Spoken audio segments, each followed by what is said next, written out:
ഓമക്കുയിൽ സച്ചുവിന്റെ സ്വന്തം. രചന പവിഴമഴ. അവതരണം ഷാവുൽ മലയിൽ. എഡിറ്റിംഗ് ഫൈസൽ സി എന്ന് ഊഞ്ഞേരി. ഇന്നാ മോളെ പാല്. അവൾക്ക് നേരെ ഗ്ലാസ് നീട്ടുമ്പോൾ ആ അമ്മയുടെ മുഖത്ത് നേരിയ ആവലാതി ഉണ്ടായിരുന്നു. മോളെല്ലാം അറിഞ്ഞിട്ട് തന്നെയല്ലേ സച്ചുവിനെ അംഗീകരിച്ച്? ഒരമ്മയുടെ ആത്തി നിറഞ്ഞ സ്വരമായിരുന്നത്. എന്തറിഞ്ഞിട്ട്? പുഞ്ചിരിച്ചിന്നവളുടെ മുഖത്ത് സംശയം നിറഞ്ഞു. അവന് സംസാരിക്കാൻ കഴിയില്ല. അവനൊരു ഊമയാണെന്ന് മോളുടെ വീട്ടുകാർ പറഞ്ഞിട്ടില്ലേ മോളോട്? ഇടിവെട്ടേറ്റ പോലെ വാമിക തരിച്ചു നിന്നു. അവളുടെ മുഖം മാറുന്നു, കണ്ണിൽ കണ്ണീർ പൊടിയുന്നു. ആ അമ്മ ഞെട്ടലോടെ നോക്കി. ഇല്ലെന്ന് തല ചലിപ്പിക്കുമ്പോൾ ആ തല കുനിഞ്ഞു പോയിരുന്നു. എന്നോടാരൊന്നും പറഞ്ഞില്ല. അവർക്കൊരു ഭാരമായിരുന്നല്ല ഞാൻ. ഒഴിഞ്ഞു പൊക്കോട്ടെന്ന് വെച്ച് മറച്ചു വെച്ചതാവും. കണ്ണുകൾ തുടച്ച് പറയുമ്പോൾ അവളെ എങ്ങനെ ആശ്വസിപ്പിക്കണമെന്നറിയാതെ അംബിക ഉഴറി. അവർക്ക് നേരെ വാടി ചിരി നൽകിക്കൊണ്ട് അവൾ റൂമിലേക്ക് നടന്നു. മനസ്സിലെ സ്വപ്നം എന്ന കൊട്ടാരം തകർന്നടിയുന്ന അവൾ അറിഞ്ഞു. ചെറിയച്ഛനും ചെറിയമ്മക്കും ഭാരമായിരുന്നല്ലോ താൻ. എന്നാൽ ഇത്രയും വലിയൊരു കാര്യം തന്നോട് ചെയ്യാൻ എങ്ങനെ തോന്നി അവർക്ക്? ഏതൊരു പെൺകുട്ടിയെയും പോലെ സ്വപ്നങ്ങൾ തനിക്കുണ്ടായിരുന്നു. അവിടുന്ന് രക്ഷപ്പെടുമല്ലോ എന്നോർത്ത് സന്തോഷം കൊണ്ടതായിരുന്നു. പക്ഷെ ഇപ്പോൾ തന്റെ സങ്കടങ്ങൾ പറയാനും തന്നെ ചേർത്ത് പിടിച്ച് ഓരോന്ന് പറഞ്ഞ് ആശ്വസിപ്പിക്കാനും ഒരാൾ. പക്ഷെ ഒന്നും മിണ്ടാൻ പോലും കഴിയാത്ത ഭർത്താവ്. ഓരോന്ന് ആലോചിച്ച് റൂമെത്തിയതും ഒരു ദീർഘനിശ്വാസം എടുത്തുകൊണ്ട് അവൻ ഉള്ളിലേക്ക് കയറിയതും കണ്ടു. അവിടെ ബെഡിൽ നിന്ന് ലാപ്ടോപ്പ് ചെക്ക് ചെയ്യുന്നവനെ. വാമിയെ കണ്ടവനൊന്ന് പുഞ്ചിരിച്ചെങ്കിലും അവൾക്ക് തിരിച്ചിരിക്കാനായിരുന്നില്ല. അവളൊന്നും മിണ്ടാതെ പാലവിടെ മേശമേൽ വെച്ച് അവനെ തന്നെ നോക്കി. ശ്രദ്ധ മുഴുവൻ ലാപ്പിലാണ്. ഒന്ന് മുരടാനിക്കൊണ്ട് അവൾ അവന്റെ പുറകെ നിന്നു. അവൻ നോക്കി. കുറച്ചു നേരം അങ്ങനെ നിന്നിട്ടും പ്രതികരണമൊന്നുമില്ല. അത് കണ്ട് ഒന്നുകൂടെ മുരടാനക്കി. എനിക്ക് കിടക്കണം. വിക്കിയാണേലും അത്രമാത്രം പറഞ്ഞു. അവൻ അവളെ നോക്കിക്കൊണ്ട് ലാപ്പ് മടക്കി വെച്ചു. അവൾ ലൈറ്റ് ഓഫ് ചെയ്തു. അവളൊന്നും മിണ്ടാതെ ബെഡിന്റെ ഓരത്ത് കിടന്നു. എന്തു പറയാനാണ്? ഒന്നും പറയാനില്ല തനിക്ക്. കണ്ണുകളടച്ച് കിടന്നു. അടുത്തിരുന്നവൻ ലാപ്പുമായി എണീറ്റു പോകുന്നു. കുറച്ചു കഴിഞ്ഞ് വന്ന് കിടക്കുന്നതും അവൾ അറിഞ്ഞെങ്കിലും മിഴികൾ തുറന്നില്ല. തന്റെ അരികിൽ കിടക്കുന്നവൾ അവനൊരു മാത്രം നോക്കി. തലക്ക് മീതെ കൈവച്ച് കിടക്കുകയാണ്. ഏതൊരു പെണ്ണിന്റെയും ജീവിതത്തിലെ പ്രധാന ദിവസം. എല്ലാം പറയാനും ചിരിക്കാനുമുള്ളത്. എന്നാൽ തനിക്കൊന്നും മിണ്ടാനോ പറയാനോ കഴിയില്ല. താൻ പറഞ്ഞാലൊട്ട് അവൾക്ക് മനസ്സിലാവുകയുമില്ല. എന്നാൽ ഇവൾ വിവാഹത്തിന് സമ്മതിച്ചല്ലോ. അത് തന്നെ അത്ഭുതമാണ്. അവൾ നോക്കി സൗരവ് ഓരോന്ന് ഓർത്തു. എന്നാലും തന്നോടൊന്നും മിണ്ടിയില്ലല്ലോ. ഇഷ്ടത്തോടെ സമ്മതിച്ചാവില്ലേ? ചോദിച്ചിട്ട് കാര്യമില്ലാത്തണ്ടാവോ? വീണ്ടും ചോദ്യങ്ങൾ തന്നെ. അവനൊന്ന് വിശ്വസിച്ച് അവളെ നോക്കി കിടന്നു. എന്തോ പറയാൻ കൈകൾ മുന്നോട്ട് ഏന്തിയതും അവൾ കണ്ടത് മുഖത്ത് നിന്ന് കൈകളെടുത്ത് മാറ്റുന്നവനെയാണ്. എന്താ? സൗമ്യമായിരുന്നു അവളുടെ സ്വരം. അതിനൊന്നുമില്ലെന്ന് തലയലിപ്പിച്ച്. അവൾക്ക് അവനെ ഓർത്തൊരു മാത്രം വിഷമം തോന്നി. ഇയാളെ പറഞ്ഞിട്ട് എന്താ കാര്യം?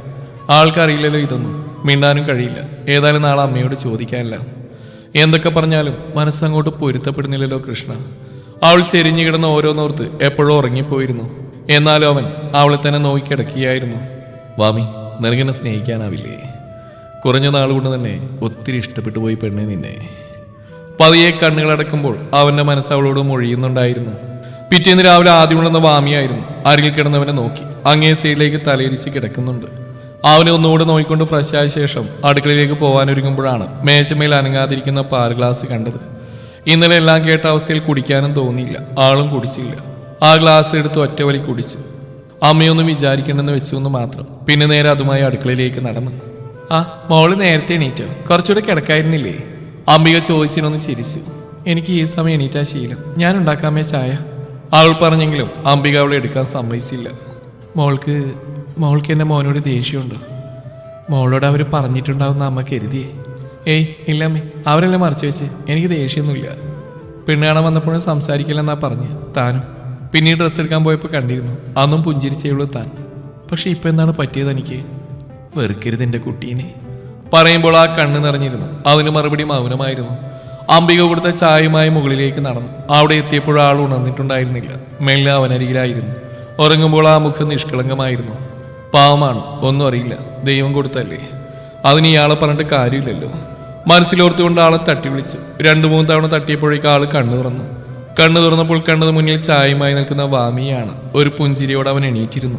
കൈകൾ കൊണ്ട് എന്തോ കാണിച്ചുകൊണ്ട് ബാത്റൂമിലേക്ക് നടന്നു. അപ്പോൾക്ക് മനസ്സിലായി ഫ്രഷായി വന്നിട്ട് മതിയെന്ന്. അവനുള്ള ചായ ടേബിൾ വെച്ചുകൊണ്ട് അവന്റെ അലമാര തുറന്ന് ഷർട്ട് എടുത്ത് തേക്കാൻ തുടങ്ങി. അത് കഴിഞ്ഞപ്പോഴേക്ക് അവൻ എത്തിയിരുന്നു. മേശമേൽ വെച്ച ചായ ഊതി കുടിക്കുമ്പോഴും അവന്റെ നോട്ടം അവളിൽ പാറി വീഴുന്നുണ്ടായിരുന്നു. അവൾ ഇടയ്ക്ക് അവനെ നോക്കിയതും ആ നോട്ടം തന്നിലാണെന്ന് കണ്ട് വേഗം മുഖം തിരിച്ചു. കുടിച്ച കപ്പ് പുഞ്ചിരിയോടെ അവൾക്ക് നേരെ നീട്ടിയതും അവളൊന്നും മിണ്ടാതെ അതുമായി താഴോട്ട് പോയി. അവനതൊരു വേദനയോടെ നോക്കി നിന്നു. തേച്ചു വെച്ച ഷർട്ട് കണ്ട് അത് അവൻ അലമാരിൽ തൂക്കിയിട്ടു. ഷർട്ട് തേച്ചു വെച്ചിട്ടുണ്ട്. അടുക്കളയിലേക്ക് വന്നെന്തിനോ ചുറ്റിത്തിരിയുന്നത് കണ്ടവൾ പറഞ്ഞു. അവൻ വിരലുകൾ എണ്ണി എന്തോ പറഞ്ഞു. മോളെ, അവൻ 2 ആഴ്ച ലീവ് പറഞ്ഞിരിക്കുക. അവളുടെ ഒന്നും അറിയാത്ത നൃത്തം കണ്ട അംബിക പറഞ്ഞതും അവൾ പിന്നെ ജോലിയിൽ ശ്രദ്ധിച്ചു. പിന്നെ മോളെ, ഇന്ന് ബന്ധുവീട്ടിലൊന്ന് പോണം കേട്ടോ. അതിനൊന്ന് തലയാട്ടിക്കൊണ്ട് അമ്മയെ സഹായിക്കുമ്പോഴും വാതിൽക്കലുള്ള സൗരവിനെ അറിയാതെ പോലും അവൾ നോക്കിയില്ല. ഇഷ്ടമല്ലായിരിക്കും. അവന്റെ മനസ്സ് മൊഴിഞ്ഞു. വേദനയോടെ തിരിഞ്ഞടക്കുന്ന ആ മകനെ കാണെ അമ്മ മനവും പിടഞ്ഞിരുന്നു. വാമി റെഡിയായി ഇറങ്ങിയപ്പോൾ സൗരവ് റെഡിയാവാൻ കയറി. അവൻ താൻ തേച്ച ഷർട്ടാണ് ഇട്ടെന്ന് കണ്ടതും അവളുടെ കണ്ണൂർ മാത്രം വിടർന്നിരുന്നു. രണ്ടുപേരും ഇറങ്ങി കാറിൽ കയറുമ്പോൾ കോ ഡ്രൈവിംഗ് സീറ്റിൽ മടിച്ചാണെങ്കിൽ അവൾ കയറി. യാത്രയിലുടനീളം മൗനം നിറഞ്ഞു നിന്നു. അതിനെ ഭേദിക്കാൻ അവൻ പാട്ട് ഓണാക്കിയതും അവളും അതിൽ ലയിച്ചിരുന്നു. ഇടയ്ക്ക് തന്നിലേക്ക് വീഴുന്ന മിഴികളെ കാണെ ഹൃദയം പിടച്ചു. അറിയാം ഒരാളെ നോവിക്കാൻ പാടില്ലെന്ന്, പക്ഷെ മനസ്സങ്ങോട്ട് എനിക്കറിയില്ല കൃഷ്ണ. അവൾ കണ്ണിറുക്കി അടച്ച് സീറ്റിൽ ചാരിയിരുന്നു. അവിടെ ഇറങ്ങിയത് ഒരു പെൺകുട്ടി വന്ന് അവനെ കെട്ടിപ്പിടിച്ചിരുന്നു. അവനും ചിരിയോടെ അവളെ തലയിൽ തഴുകി. സച്ചേട്ടാ, എത്രയും വെയിറ്റ് ചെയ്യുന്നു, വേം വാങ്ങി. അവന്റെ കയ്യിൽ പിടിച്ച് പറയുമ്പോൾ അടുത്തുനിന്ന് വാമി കണ്ടതും അവളുടെ കൈ പിടിച്ചു. ഞാൻ ആദ്യം വിളിച്ചു, അത് കണ്ടില്ലേ ചേച്ചി? ഓർത്തെടുത്തുകൊണ്ട് വാമി ചിരിച്ചു. വാമിയേച്ചി, സച്ചേട്ടാ സൂപ്പർ ആട്ടോ നിങ്ങൾ രണ്ടാളും, വേം വാ. അവർ നോക്കി പറഞ്ഞ് മുന്നിൽ നടന്നു. അവൾ അവനെ നോക്കി. സച്ചു മുന്നോട്ട് നടന്നു. പിറകെ അവളും നടന്നു. അവരെല്ലാം ഭംഗിയായി തന്നെ സൽക്കരിച്ചു. ഫുഡെല്ലാം കഴിച്ച് വാമിയും കൂട്ടി ആദ്യം റൂമിലേക്ക് പോയി. വാമിജി, ഞങ്ങളുടെ ഏട്ടൻ പാവാട്ടോ. ഏട്ടൻ്റെ മൂന്നാമത്തെ പെണ്ണുകളായിരുന്നു ചേച്ചി. ചേച്ചിയുടെ നല്ല മനസ്സുകൊണ്ടാണ് ഞങ്ങളുടെ ഏട്ടനെ സ്വീകരിച്ച്. ആദ്യം പറയുമ്പോൾ വാമിക്ക് ഹൃദയത്തിൽ കാരമുള്ളു കൊണ്ട പോലെയാണ് തോന്നിയത്. വിഷമിക്കരുത് വാമീച്ചി, ചേച്ചി ഒത്തിരി ഇഷ്ടം ആൾക്ക്. ചേച്ചി കണ്ട മുതൽ എപ്പോഴും പറയായിരുന്നു. അത് കേട്ട് വാമി ഞെട്ടി. ഇഷ്ടോ? തന്നോടോ? ഇത്ര പെട്ടെന്ന് ആരെങ്കിലും ഇഷ്ടപ്പെട്ടു പോവോ? ചിലപ്പോൾ ആയിരിക്കും. അല്ല, ആള് സംസാരിക്കുവോ? അങ്ങനെയല്ല, ഏട്ടൻ്റെ ഭാഷ ഞങ്ങൾക്ക് മനസ്സിലാവും. കുറെ ആയില്ലേ, കൈവിടരുത്. ചേച്ചി ഏട്ടൻ്റെ ഭാഗ്യവും. സന്തോഷത്തിൽ പറയുന്നതാണ്. വാമിയുടെ ഹൃദയം നൊന്തു. ഇടയ്ക്ക് സച്ചു മുറിയിലേക്ക് കയറി വന്നു. അവന്റെ കയ്യിൽ പിടിച്ച് ഓരോന്നും പറയുന്നു. അവനവന്റെ ഭാഷയിൽ പറയുന്നുവെല്ലാം കൗതുകത്തോടെ അവൾ നോക്കി നിന്നു. ഇറങ്ങാം. അവൻ ഉദ്ദേശം മനസ്സിലായപ്പോൾ എല്ലാവരോടും യാത്ര പറഞ്ഞ് അവരിറങ്ങി.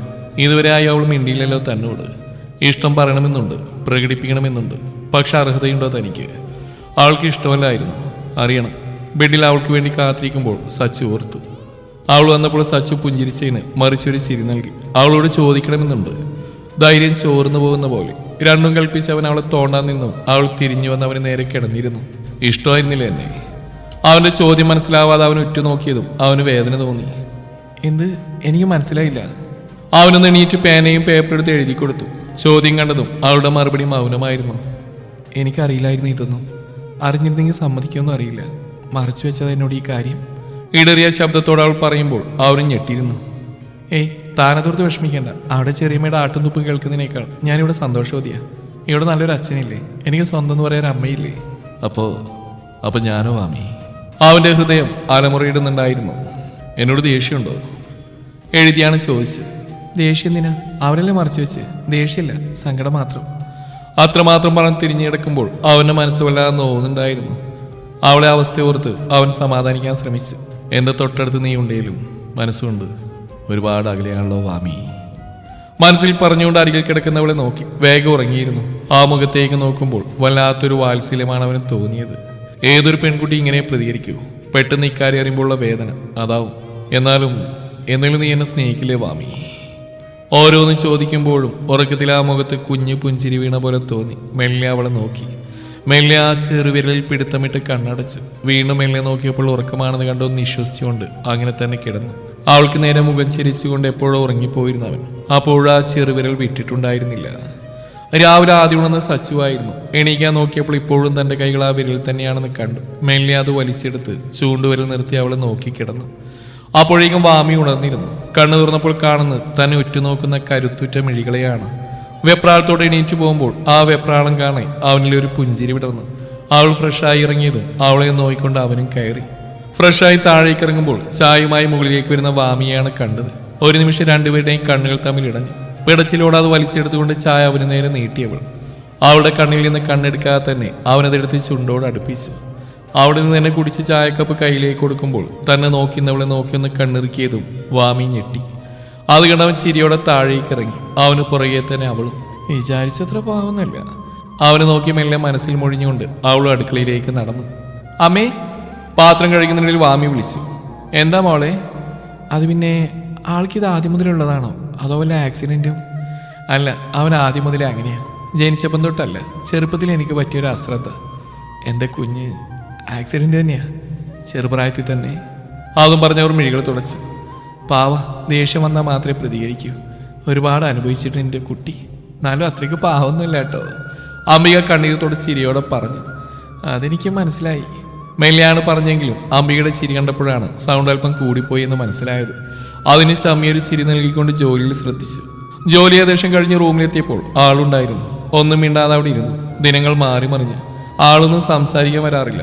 ആളുടേതെല്ലാം ചെയ്തു കൊടുക്കും. മിണ്ടാൻ മാത്രം താനും പോവാറില്ല. മനസ്സിപ്പോഴും അംഗീകരിക്കാൻ കഴിയാത്ത പോലെ. ആളും തന്നിൽ അധികാരം എടുക്കാനൊന്നും വരാറില്ല. രാത്രി ഇടയ്ക്കിടെ ഒറ്റയ്ക്കിരിക്കുന്നത് കാണാം. ഇരുട്ടിന്റെ മറവിലാണെങ്കിലും ആ കണ്ണ് നിറഞ്ഞത് കാണാം.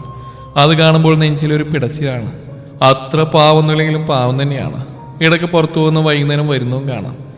ഇവിടെ ഒറ്റയ്ക്കിരിക്കുന്നതിനേക്കാൾ അതാവും നല്ലതെന്ന് തോന്നിക്കാണും. ഇന്ന് ഈ കാഴ്ച രണ്ടാമത് പോകുന്നു. നാളെ മുതൽ ആൾക്ക് ഓഫീസിൽ പോകണം. മോളെ, എന്താ അമ്മേ? അത് മോളെ, ഇന്ന് അവൻ്റെ ഫ്രണ്ടും ഭാര്യയും എന്തോ ഇവിടെ പാർക്കിൽ മറ്റു സ്ഥലമൊക്കെ ഒന്ന് കാണാൻ പോകുന്നുണ്ട്. അവനോട് ചോദിച്ചപ്പോൾ പറഞ്ഞ മോൾക്ക് സമ്മതമാണെങ്കിൽ മതിയെന്നാ. എനിക്ക് കുഴപ്പമില്ല. അത്രമാത്രം പറഞ്ഞപ്പോൾ ആ അമ്മയുടെ സന്തോഷം അവൾ നോക്കിക്കണ്ടു. സച്ചു എന്ന് വിളിച്ച് സിറ്റൗട്ടിലേക്ക് പോകുന്നു നോക്കിയിരുന്നു. പിന്നെ പണി തുറന്നു. ഇപ്പോഴും മനസ്സിലേക്ക് വരുന്നത് കല്യാണ പന്തലിരിക്കുമ്പോഴുള്ള ഓരോരുത്തരുടെയും സഹതപിച്ച നോട്ടവും മറ്റുമാണ്. ഇപ്പോഴാണ് ആ നോട്ടത്തിന്റെ അർത്ഥം മനസ്സിലായത്. അന്ന് ചെറിയമ്മ സ്നേഹത്തോടെ കൂടെ വിടാതെ നിന്നതിന്റെയും കാരണം വ്യക്തമായി. ആരും തന്നോട് ഇത് പറയാതിരിക്കാൻ. അതാണ്. ഏതായാലും മനസ്സ് പൊരുത്തപ്പെട്ട് തുടങ്ങുന്നു. അപ്പോഴേക്ക് അമ്മയും എത്തിയിരുന്നു. പിന്നെ രണ്ടാളും കൂടി മിണ്ടിയും പറഞ്ഞിരുന്നു. കുറച്ച് കഴിഞ്ഞ് റെഡിയാവാൻ പോയി. അപ്പോഴേക്ക് ആള് റെഡിയായിട്ടുണ്ടായിരുന്നു. താനും റെഡിയായി ചെന്നു. സമ്മതിച്ചെന്താണെന്ന് വെച്ചാൽ പ്രകൃതി കാണുമ്പോൾ മനസ്സൊന്ന് ശാന്തമാകും. അതിനുവേണ്ടി മാത്രം. അച്ഛനോടും അമ്മയോടും പറഞ്ഞിറങ്ങുമ്പോൾ പോയി വാ എന്നും പറഞ്ഞ് കവളിൽ മുത്തമിടുമ്പോൾ തനിക്കും ആർക്കോ സ്വന്തം എന്ന് പറയാനുണ്ടെന്ന് തോന്നി. ഇവരും പിന്നെ നോട്ടം പോയത് കാർ സ്റ്റാർട്ട് ചെയ്യുന്നതിലേക്കാണ്. വേഗം നോട്ടം മാറ്റി കാർ വന്ന് കാറിലേക്ക് കയറിയിരുന്നു. അപ്പോൾ തന്നെ ആള് കണ്ണിറുക്കി ഒരു ചിരിയും ഒന്ന് കൂർപ്പിച്ച് നോക്കിക്കൊണ്ട് മുന്നിലേക്ക് നോക്കിയിരുന്നു. അല്ലെങ്കിൽ ഇയാൾ പാവാന്ന് വിചാരിച്ച ഞാനാ വണ്ടി പോകുന്നതിനനുസരിച്ച് മനസ്സ് ഓരോന്ന് കാട് കയറുന്നുണ്ടായിരുന്നു. ഡ്രൈവിംഗിലാണ് ശ്രദ്ധയെങ്കിലും പലതവണ തന്നിൽ ആ നോട്ടം വന്ന് വീഴുന്ന കണ്ട് വാമി മുഖം തിരിച്ചു. അവനത് കണ്ട് ചിരിച്ചെങ്കിലും ആ ചിരിക്ക് പിന്നിലെ വേദന അവൾ മനസ്സിലാക്കിയില്ല. വണ്ടി ചെന്ന് നിന്ന ഒരു ബീച്ചിലായിരുന്നു. വന്നു നിന്ന് രണ്ടാളുകൾ അടുത്തേക്ക് വരുന്ന കണ്ട് ഇവരാവും ഫ്രണ്ട്സ് എന്ന് വാമി ഊഹിച്ചു. സച്ചു, സുഖലേടാ? സച്ചുവിനെ കെട്ടിപ്പിടിച്ചുകൊണ്ട് റോയ് ചോദിച്ചതിന് ഒന്ന് പുഞ്ചിരിച്ചുകൊണ്ട് തലയാട്ടി. വാമിക അല്ലേ? വാമിയെ നോക്കി ചോദിച്ചതും അവളൊരു പുഞ്ചിരിയോടെ തലവിലുക്കി. ഞാൻ റോയ്, സച്ചുവിന്റെ ഫ്രണ്ടാ. പിന്നെ തന്നെ ഭാര്യ റിയയും വാമി കൈ കൊടുത്ത് പുഞ്ചിരിച്ചു. പിന്നെ അവർ രണ്ടുപേരും തമ്മിലായി സംസാരം. അന്ന് അവർ ധാരാളം ബീച്ചിലും പാർക്കിലെല്ലാം ചുറ്റിക്കണ്ടിരുന്നു. ഇടയ്ക്കിടെ കണ്ണുകൾ തമ്മിലിടയുമ്പോൾ സച്ചു ചിരിച്ചാലും വാമി നോട്ടം മാറ്റി മുഖം തിരിക്കും. സച്ചുവിന്റെ വാടിയ മുഖം കണ്ട് റോയ് അവന്റെ തോൾ കൈയിട്ടു. ഒന്നുമില്ലെന്ന് കണ്ണു ചിമ്മി കാണിച്ചു. വാമിക, പാർക്കിൽ ബെഞ്ചിലേക്ക് റോയ് വിളിച്ചു. സച്ചു ഐസ്ക്രീം വാങ്ങാൻ പോയിരുന്നു. സച്ചുവിനോട് എല്ലാം പറഞ്ഞു. എല്ലാം. എനിക്കൊന്നേ പറയാനുള്ളൂ. ഇഷ്ടമല്ലെങ്കിൽ അവനൊരു തരത്തിൽ ആശ കൊടുക്കരുത്. അവൻ ചിരിക്കുന്നുണ്ട്. പക്ഷെ ആ ചിരിക്ക് പിന്നിൽ ആരും കാണാത്ത ഒത്തിരി സങ്കടങ്ങളുണ്ട്. ചെറുപ്പം മുതൽ അവൻ ഓരോ കളിയാക്കലും കേട്ടാ വളർന്നു. അവന് ഞാനല്ല മറ്റു ഫ്രണ്ട്സൊന്നും ഉണ്ടായിരുന്നില്ല. എന്നാലും ഞാൻ അവനെ കൂടെ കൂട്ടി.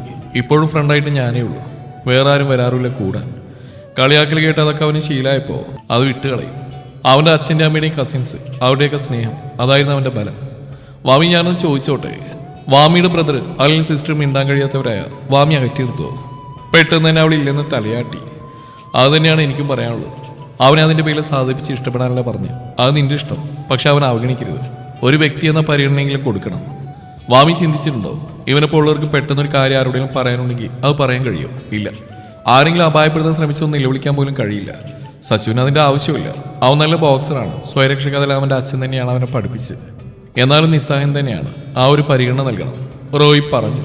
റോയ് പറഞ്ഞിരുത്തുമ്പോൾ നോട്ടം പോയത് ചിരിയോടെ തങ്ങൾക്കരികിലേക്ക് ഐസ്ക്രീമായി വരുന്നവനെയാണ് കണ്ടത്. ആ മുഖത്ത് ഇപ്പോഴും ചിരിയാണ്. എത്ര മുഖം തിരിച്ചാലും ഇങ്ങനെ പുഞ്ചിരിക്കാൻ എങ്ങനെ കഴിയുന്നു? എന്നാൽ ഇടയ്ക്കൊരു കൂർത്ത നോട്ടവുമുണ്ട്. ഓർത്തപ്പോഴേക്കും മുന്നിൽ ഐസ്ക്രീം എത്തിയിരുന്നു. അതിൽ നിന്ന് ഒന്നെടുത്ത് കഴിക്കുമ്പോൾ മുഴുവൻ റോയ് പറഞ്ഞ വാക്കുകളായിരുന്നു മനസ്സിൽ. വൈകാതെ തന്നെ അവിടുന്ന് വണ്ടി തിരിച്ചിരുന്നു. വീടെത്തു മുമ്പേ വണ്ടി സ്റ്റോപ്പായതും വാമി സച്ചുവിനെ നോക്കിയപ്പോൾ ഒരു ടെക്സ്റ്റൈൽസിന്റെ മുമ്പിലാണ്. ഒന്ന് കൂടെ വരൂ, ഒരു ഡ്രസ്സ് വാങ്ങാനുണ്ട്. അവൻ ആംഗ്യം കാട്ടി പറഞ്ഞു. അത് മനസ്സിലായതും അവന്റെ പുറകെ കാറൂന്ന് അവള് ഇറങ്ങി. ഒന്നും മിണ്ടാതെ അവന്റെ ഒപ്പം നടന്നു. അവൻ നേരെ പോയത് സാരി സെക്ഷനിലേക്കാണ്. അവൾ സംശയത്തോടെ അവനെ നോക്കി. ആർക്കാ? ഒരാൾക്ക്. അത് മനസ്സിലായ പോലെ മുഖം ചൊളിച്ചു. എന്നാലൊന്നും ചോദിച്ചില്ല. അവൻ തന്നെയായിരുന്നു നോക്കിയിരുന്നു. വാമി അവന്റെ ഒപ്പം നിന്നു കൊടുത്തു. പെട്ടെന്ന് ബാക്കിൽ നിന്നാരോ തോണ്ടുന്ന പോലെ തോന്നിയതും വാമി തിരിഞ്ഞു നോക്കി. അവിടെ രണ്ട് ചെറുപ്പക്കാർ നിൽക്കുന്നു. എന്നാൽ ഫോണിൽ നോക്കിയാണ് നിൽപ്പ്. ആൾക്കാർ ചുറ്റുള്ളതുകൊണ്ട് ആരും അറിയില്ല.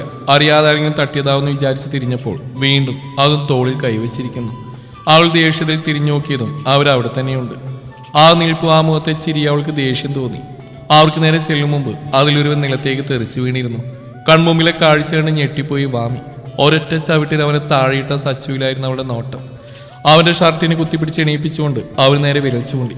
വാമി അടുത്തു നിന്ന് അവളെ തന്നോട് വലിച്ചേർത്തുകൊണ്ട് എന്തോ ആംഗ്യം കാണിച്ചു.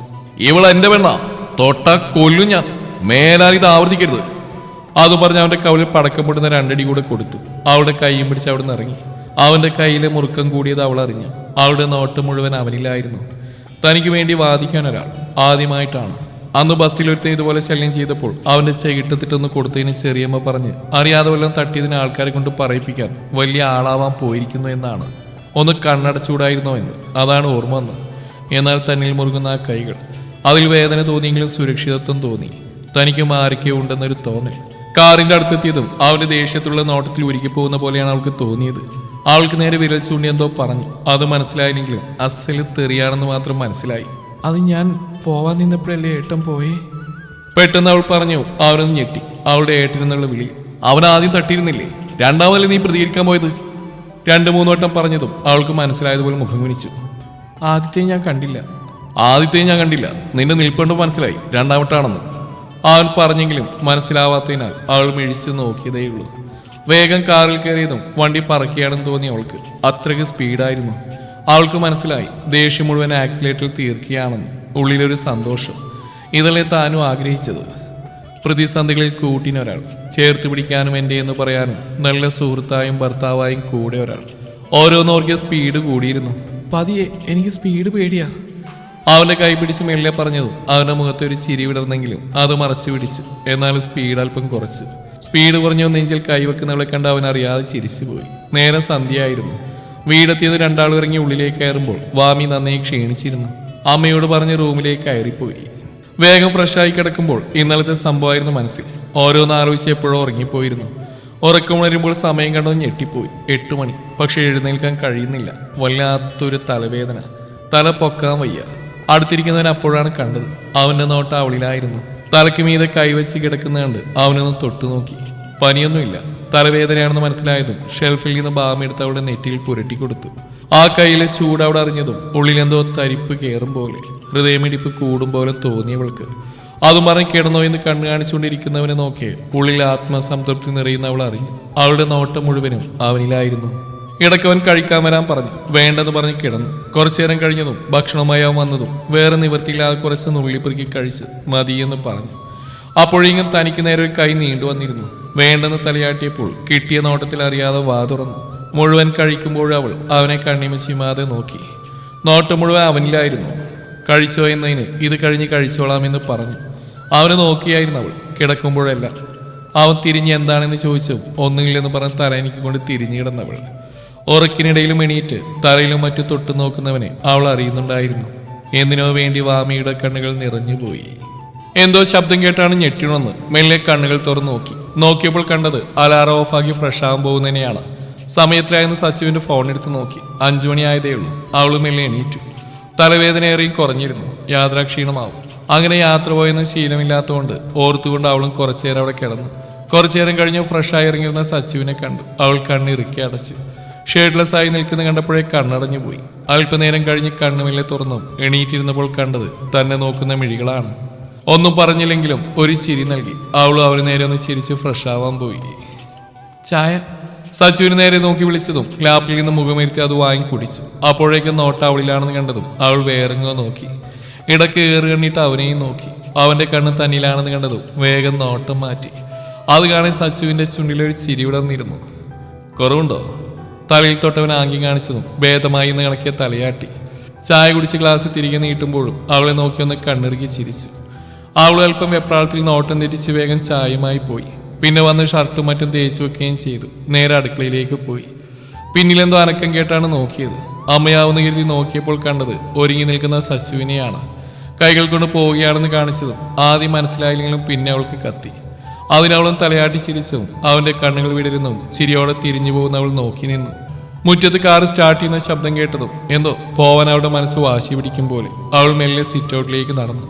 കാർ സ്റ്റാർട്ട് ചെയ്യുന്നതിനിടയിൽ നോട്ട അവളിലെത്തിയതും വല്ലാത്തൊരു സന്തോഷം അവന്റെ മുഖത്ത് വന്നിരുന്ന് അവൾ കണ്ടു. ഒരു പുഞ്ചിരി തിരികെ നൽകിക്കൊണ്ട് അവൻ പോകുന്നത് നോക്കി നിന്നവൾ സിറ്റ് ഔട്ടിലുണ്ടായിരുന്ന അരവിന്ദിന് നേരെ ഒന്ന് ചിരിച്ചു. മോൾക്കിടെ കുഴപ്പമൊന്നുമില്ലല്ലോ. ഏയ് എന്ത് കുഴപ്പം, നിങ്ങളൊക്കെ സ്നേഹം കിട്ടിയില്ല ഞാനാ ഭാഗ്യവതി. എനിക്ക് ആരൊക്കെയുണ്ടെന്ന് ഇപ്പോഴാ തോന്നുന്നേ. ചിരിയോടെ അവൾ പറഞ്ഞു. അയാളുടെ മനസ്സ് നിറഞ്ഞിരുന്നു. വാമിയുടെ മനസ്സും സന്തോഷത്താൽ നിറഞ്ഞു. നിറഞ്ഞ മനസ്സോടെ അവൾ അവിടെ അടുക്കളയിൽ ചെന്ന് അമ്മയോടൊപ്പം കൂടി. ഇന്നലെ അമ്മ വന്നിരുന്ന റൂമിൽ?